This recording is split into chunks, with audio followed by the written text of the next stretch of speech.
What's up everybody, welcome back to another video on my channel. Today we're going to talk about performance of the Nike Book 1. This is the Mirage Volume 2 colorway. It retails for 150 euros or dollars, and I got my pair from Kicks, so big shout out to them. And as always, you'll find an affiliate link to their website in the description box down below. Without further ado, let's get straight into performance and start with traction performance, something that the Book 1 does extremely well. It features a full-length herringbone pattern. On this colorway, we have a translucent outsole, and durability actually seems to be very good. The grooves are relatively thick and also relatively deep, and they're not as easy to move with my fingernails as other shoes that don't have good durability. And so far, you can hardly tell that I use these apart from the dust pickup, but there's no signs of wear and tear on the outsole. Performance was also very, very good.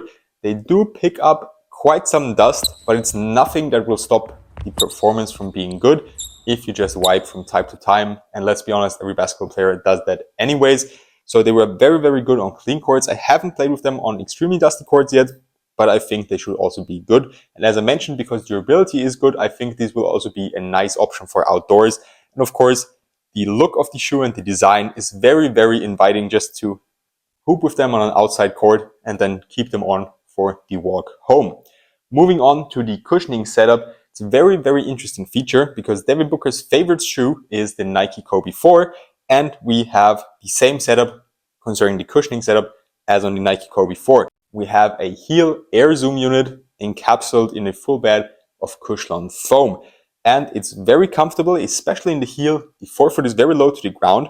Stepping comfort is also nice. We only have a relatively small cutout, which is standard for Nike or Adidas, on the Strobel board, but the insole, it's also just a regular foam insole, is actually kind of comfortable and improves stepping comfort a lot, and the materials also add to the advanced comfort in the Book 1. On court, the heel is very plush, very soft, extremely comfortable if you're heel dominant or a heel dominant player, or if you have heavy landings on your heel.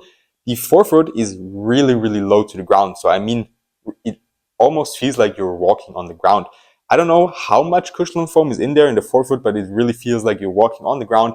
Great for court feel, great for balance, great for shooters in my opinion. But if you need impact protection and if you're used to something softer like the LeBron 21 or also the Wave Weight 10 or even the AE1s, this is really, really low to the ground. It reminds me a little bit of the Harden Volume 4 because those were also crazy low in the forefoot, but not as plush in the heel.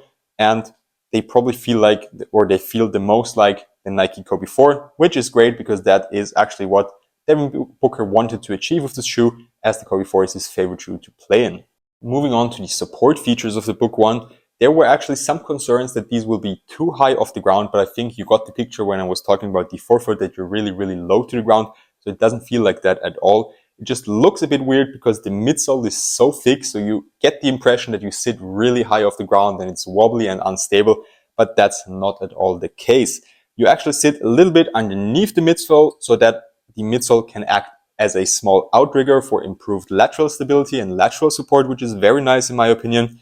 And we also have a shank plate underneath or atop of the cushion foam and underneath the insole. It doesn't do too much, so there is forefoot flex, but also not as much. And as you know, I don't like shoes that have too much flex, and torsional support also feels pretty good. And another big advantage that improves the support is the lacing system.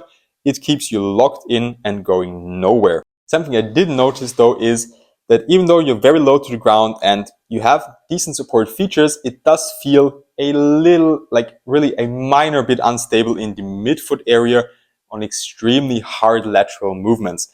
I'll put a clip on screen where you can see what I mean. I'll put it in slow motion. So when you're stopping really hard in this direction, it feels a little bit like your foot might be turning over the footbed and turning the shoe with you, but you get back very, very easily. So I think that's just a concern if you're a really, really heavy player, but then I wouldn't recommend them anyways, because the cushioning in the forefoot is so low to the ground and you usually get something with more impact protection if you're a heavier player. Now for the last performance category, let's talk about the materials.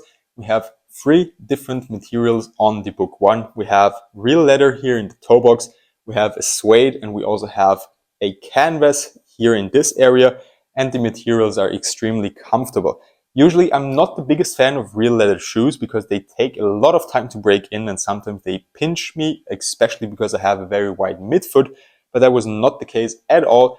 These were really, really comfortable right out of the box. I like the combination they put on the shoe, and as I said, very soft and very comfortable. They are also very well padded, especially here in the heel area, and the tongue is also nice and soft. It's not the thickest tongue, but it's still very comfortable. I always play with ankle braces, and sometimes if there's a really thin tongue, the laces will press on top of the ankle brace that is also laced up, and that can be uncomfortable, and I didn't have any issues here on the Book 1.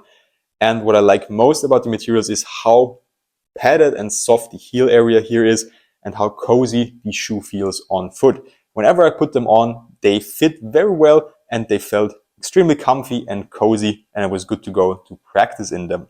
Durability of the materials also seems to be good, especially here in the forefoot. The only part I'm not entirely sure about is the canvas here on the sidewall. I checked the tech specs and it's supposed to have a little bit of a worn look actually, but it does seem that it will loosen up more and more. So I'm not too sure if the durability will be the best here. And also on the laces, you can see they're fizzling up a little bit. I'll put close-ups into the video for you to see that.